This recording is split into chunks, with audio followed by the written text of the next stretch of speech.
What's the meaning of assembly member?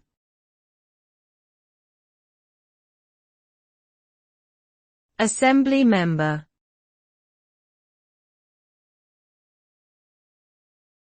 Assembly member.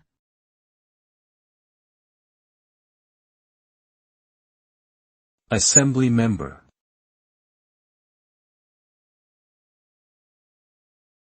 Assembly member.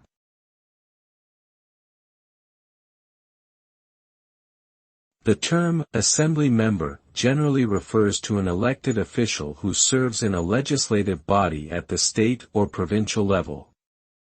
Assembly members are responsible for representing their constituents and advocating for policies that align with their political views.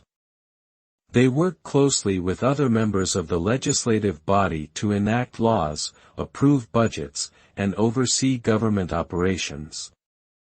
In some cases, assembly members may also serve on committees that focus on specific issues such as education, healthcare, or transportation.